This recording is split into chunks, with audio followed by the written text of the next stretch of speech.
नमस्कार। मैं सैफर रामकेश धनगर। कहानी एक ऐसी महिला की जिसने अंग्रेजों के खिलाफ सर्वप्रथम अपनी आवाज बुलंद की थी। महिला समाज की तरफ से सर्वप्रथम अंग्रेजों से लड़ाई शुरू की थी। ऐसी महिला की कहानी भीमाबाई होलकर, जिनके युद्ध कौशल से अंग्रेज भी थे हैरान। विवाह में अफगानिस्तान के शाह ने हार में दिए थे 80 घोड़े। पिता के पक्ष में अंग्रेजों का किया विरोध। होलकर राज की सीमा में घुसी अंग्रेजों की सेना का किया सामना। उनके युद्ध कौशल और सैन्य प्रबंधन से अंग्रेजों के खेमे में मच गई थी हलचल। उस समय जब स्त्रियां शमशान घाट नहीं जाती थी, अपने पिता का किया था अंतिम संस्कार। पति की मृत्यु के बाद सती होना नहीं किया स्वीकार, नहीं श्वेत वस्त्र धारण किए।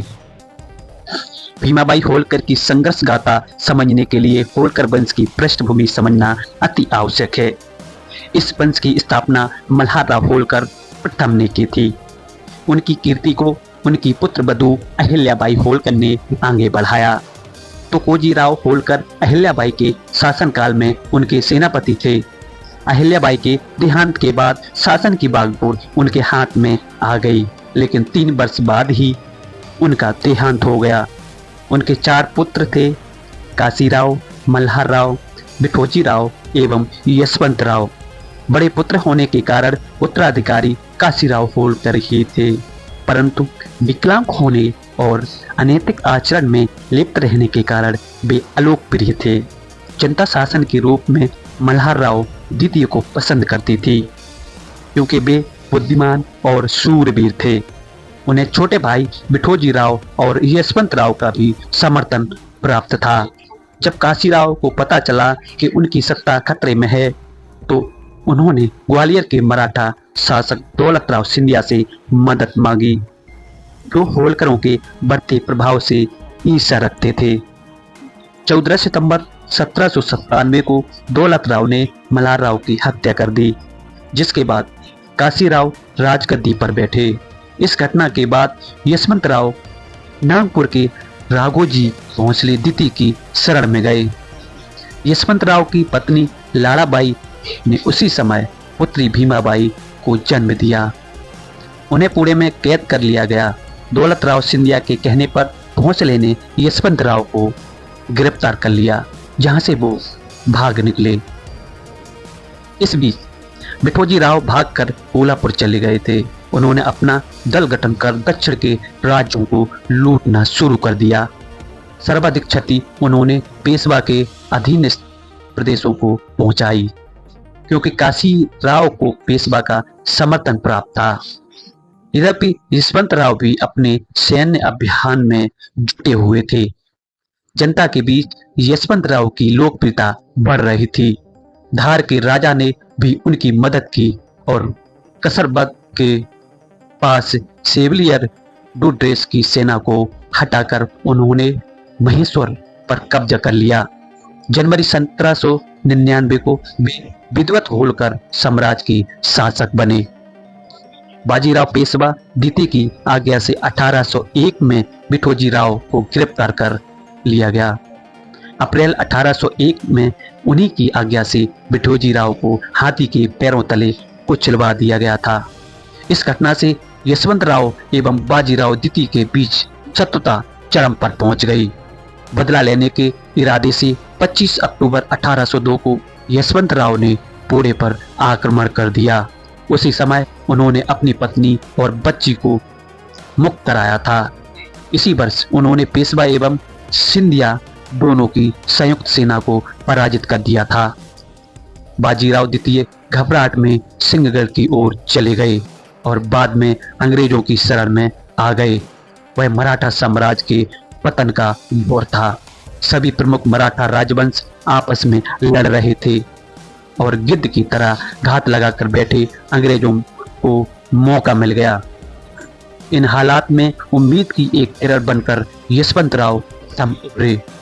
युद्ध में अदम्य शौर्य का प्रदर्शन करने वाले यशवंतराव उदार, दयालु, कमजोरों के संरक्षक और गरीबों के हितैषी थे। उन्होंने अपनी पुत्री भीमाबाई को शास्त्र एवं शस्त्र दोनों ही प्रकार से दृढ़ बनाया। उनकी अपेक्षा के अनुरूप ही भीमाबाई के व्यक्तित्व में निर्भीकता एवं बुद्धिमत्ता का दोनों का समावेश रहा। वे अस्त्र और शस्त्र एवं घुड़सवारी आदि में निपुण थी। उनकी बाल्यावस्था में ही एक बार उनके राज्य में नरभक्षी शेर का आतंक बढ़ गया।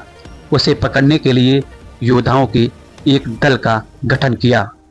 यह सूचना मिलते ही भीमाबाई अपने पिता के पास उस दल में शामिल होने की अनुमति मांगने पहुंच गईं, जो उन्हें नहीं मिली।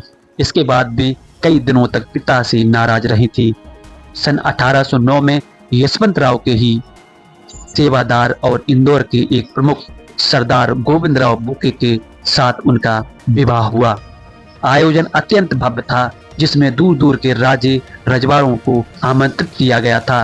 कोटा से राव जालिम सिंह, जयपुर से जगत सिंह, जोधपुर मारवाड़ से राणा मान सिंह शिंदे सरकार की और सर्जेराव धारखेक, देवास के पवार राजे, नवाब भोपाल नागपुर दरबार से भोंसले के वकील, प्रतिनिधि दक्षिण से पड़े बिंदुरकर, पाटलवर्धन मिर्च के शासक और पुरंदरे आदि सरदार उपस्थित थे। अफगानिस्तान के शाह द्वारा 80 घोड़े भेंट स्वरूप भेजे गए, तो भोपाल नवाब ने हाथी भेंट किया।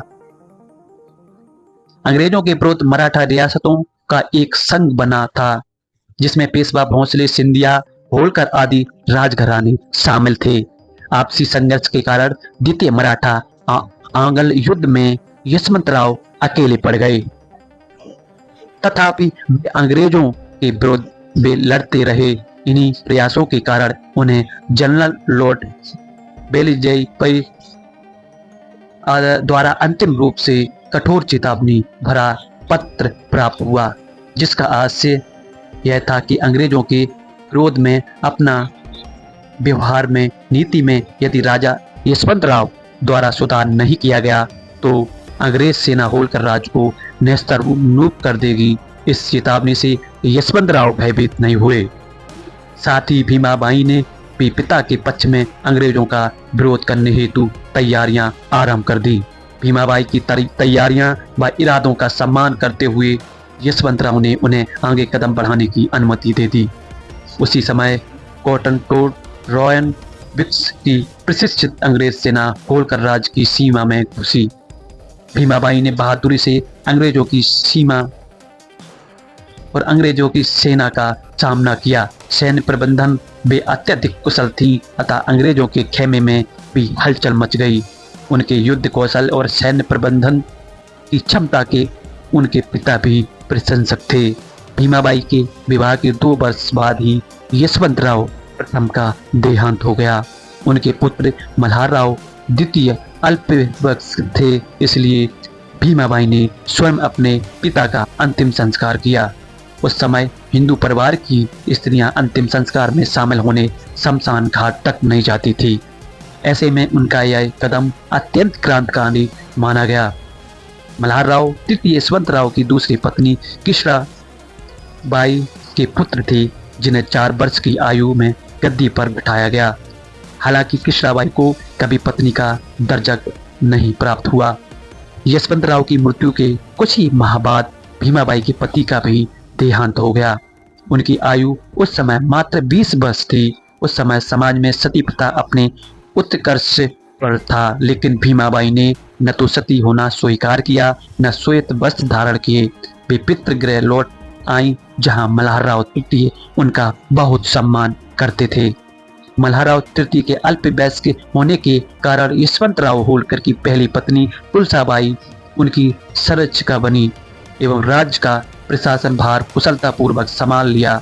यह बात उनके विरोधियों को पसंद नहीं आई और षड्यंत्र रचते हुए विश्वासी धर्म कुंवर एवं बलराम सेठ ने पिंडारियों एवं पठानों की मदद से बालक मल्हारराव एवं तुलसाबाई को बंदी बनाने का निश्चय किया। इसी योजना की भनक लगते ही तुलसाबाई ने दोनों को प्राणदंड दे दिया और उनके स्थान पर तांतिया जोग की नियुक्ति की। यह देखकर पिंडारी गफूर खां ने अंग्रेजों से संधि कर ली। उल्लेखनीय है कि कई सैन्य अभियानों में स्वयं यशवंतराव पिंडारियों से सहायता ले चुके थे, इसलिए सामरिक गतिविधियों में पिंडारियों की महत्वपूर्ण भूमिका होती थी। तीसरा, आंग्ल मराठा युद्ध 1817 विशाल मराठा साम्राज्य के पेशवा यद्यपि अंग्रेजों का प्रभुत्व स्वीकार कर चुके थे, अन्य शासक भी अंग्रेजों के साथ संधि कर चुके थे, लेकिन आंतरिक रूप से वे सभी इस अधीनता की स्थिति से बाहर निकलना चाहते थे। युद्ध की पृष्ठभूमि पूर्व निर्धारित थी, जिसका केंद्र बना पुणे। यही से आरंभ हुआ प्रसिद्ध तृतीय आंग्ल मराठा युद्ध। यह भी मानता है कि संभवतः होलकर सेना दक्षिण में जाकर मराठों की मदद करना चाहती थी। होलकरों के अधीन मालवा में छिप्रा किनारे बसा हुआ गांव महितपुर एक छावनी था। 20 दिसंबर 1817 में अंग्रेजों ने योजनाबद्ध तरीके से मालवा महितपुर पर आक्रमण किया। युद्ध में अंग्रेज फौज का नेतृत्व colonel Malcolm commander Thomas Hislop कर रहे थे। होलकर की सेना में गद्दी पर आरूढ़ मल्हार राव हाथी पर बैठकर निरीक्षण कर रहे थे, जबकि भीमाबाई अपने सैनिकों के साथ अंग्रेजों की सेना का सामना कर रहे थे। इस युद्ध में तुलसाबाई भी अत्यधिक सक्रिय थी। सेना की कमान भीमाबाई के हाथ में थी।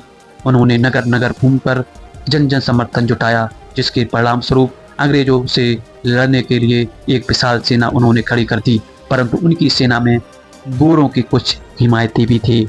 पन्नालाल नामक एक व्यक्ति अंग्रेजों को गोला बारूद मुहैया करवा रहा था। उस पर राजद्रोह का आरोप सिद्ध होते ही भीमाबाई ने उसे मृत्युदंड दे दिया। महितपुर युद्ध में ही तुलसाबाई और मल्हार राव होलकर अपने ही विद्रोही सैनिकों से घिर गए। तुलसाबाई के प्रयासों से मल्हार राव भाग निकले में कामयाब हो गए, परंतु तुलसाबाई की वहीं हत्या कर दी गई। इधर भीमाबाई अपने सैनिकों के साथ अंग्रेजों के छक्के छुड़ा रही थी। उनके युद्ध कौशल को देखकर प्रतिद्वंदी जनरल हंट भी उनसे प्रभावित हुए बिना न रह सका, लेकिन तभी गफूर खां कई सैनिकों को लेकर अलग हो गया। भीमाबाई को विजय के निकट पहुंचकर पलायन करना पड़ा। मजबूरन उन्होंने एक ग्रामीण के घर शरण ली। तुलसाबाई की हत्या के बाद कृष्णाबाई मल्हार राव की माता अपने पुत्र और राज दोनों के लिए चिंतित हो गई। उन्होंने संधि के लिए प्रयास किया और उनकी सलाह से मल्हार राव ने उस संधि पर हस्ताक्षर कर दिए, जिससे प्रसिद्ध मंदसौर संधि के नाम से जाना जाता है। 6 जनवरी 1818 को हुए इस संधि में होलकर वंश ने अपने साम्राज्य का अधिकांश हिस्सा खो दिया। उन्हें मध्य भारत एजेंसी के रूप में ब्रिटिश राज में शामिल कर लिया गया। भीमाबाई को जब इस संधि की सूचना मिली, वे भड़क उठी और उस संधि को अस्वीकार कर दिया। उस समय भी उनकी सेना में 3000 लोग थे। उन्होंने छापामार युद्ध का निश्चय किया और लगातार अंग्रेजों की नाक में दम कर रही थी। इस दौरान अंग्रेजों के कई ठिकाने ध्वस्त हुए, उनके खजाने लूटे और कई सैनिक मारे गए। अंग्रेजों ने दोबारा उनकी सेना में घुसपैठ करना शुरू कर दिया। वे सैनिकों को तरह तरह के प्रलोभन देकर अपनी तरफ करने लगे। परिणाम स्वरूप कई सैनिक उनसे मिल गए। मेलकम ने भीमाबाई को गिरफ्तार करने के लिए अपनी सेना भेज दी। दुर्भाग्यवश उनके एक भी सैनिक ने विरोध नहीं किया और अंततः उन्हें गिरफ्तार कर लिया गया। उन्हें रामपुरा किले में कैद कर लिया गया, जहां 28 नवंबर 1858 में उनकी मृत्यु हो गई। ऐसी महान वीरांगना को कोटि कोटि नमन, कोटि कोटि नमन, कोटि कोटि नमन। आज हमारे देश में ऐसी महान वीरांगनाओं को बहुत ही कम याद किया जाता है और ऐसी महान वीरांगना के इतिहास को पाया गया है। सभी से निवेदन है, भीमाबाई होलकर जी के जीवन संघर्ष को जरूर सुनें, जरूर पढ़ें, जरूर ही अपने युवा पीढ़ी को बताएं। धन्यवाद।